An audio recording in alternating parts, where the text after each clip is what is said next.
আসসালামু আলাইকুম বন্ধুরা।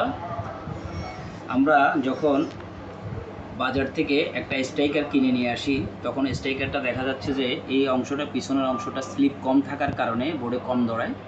আর এই কাছার এই কোণার অংশটা ধার থাকার কারণে অনেকের নখের এই জায়গাটা ব্যথা করে।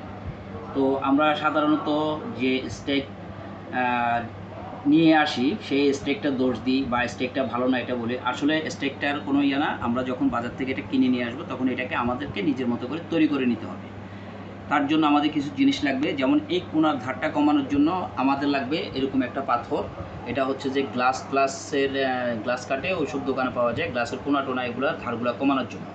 তো এই পাথরটা দিয়ে আমরা এই কোণাটাকে ভালো করে এভাবে করে ঘষে নিব। এভাবে ঘুরিয়ে ঘুরিয়ে আমরা এভাবে ঘুরিয়ে ঘুরিয়ে রাউন্ড শেপে এটাকে ঘষে নিব। ঘষে নিয়ে যতক্ষণ পর্যন্ত এটা কাছার ধারটা কমে না যায় ততক্ষণ আমরা ঘষব। তো যখন কমে যাবে তখন আমরা কি করব, আমাদের পিছনের যে অংশটা এটাকে স্লিপ করার জন্য, মোলায়েম করার জন্য আমাদের আরেকটা জিনিস লাগবে। সেটা হচ্ছে যে আমাদের এই যে একটা ক্যাপ্টেনের 320 সাইজের, আবারও বলছি ক্যাপ্টেনের 320 সাইজের একটা সিরিজ পেপার লাগবে। এই সিরিজ পেপারটাকে আমরা এই পিছনের অংশটাকে স্লিপ করার জন্য, এটাকে আমি আগে একটু ডলেছি, দেখেন এটা স্টিকের পাউডারগুলো লেগে আছে। তো আমরা স্টিকটাকে এভাবে সেন্টার করব, সিরিজ কাগজের উপরে সেন্টার করার পরে মধ্যখানে একটা আঙুল দিব, দিয়ে এটাকে এইভাবে রাউন্ড শেপে আমরা ঘুরাতে থাকবো। এইভাবে স্টিকটাকে আবার কিছুক্ষণ পরে ঘুরাবো, এইভাবে করে আবার কিছুক্ষণ পরে ঘুরাবো, এইভাবে করে মধ্যখানে আঙুলটা চাপ দিয়ে ধরে এইভাবে করে আমরা ঘুরাবো। তো ঘোরানোর পরে কিছুক্ষণ পরে আপনারা দেখবেন যে পিছনের অংশটা একদম স্লিপ হয়ে গেছে। আপনার বোর্ডের মধ্যে এটা খুবই সুন্দরভাবে দৌড়াবে।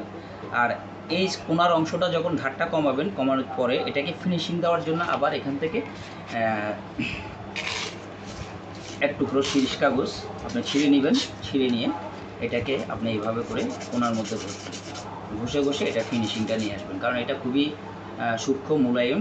এটা দিয়ে আপনি এটা ঘষার পরে স্টিকটা একদম কোথাও কোথাও আপনার বেশি বা কম হবে না, একদম ফিনিশিংটা সুন্দরভাবে চলে আসবে।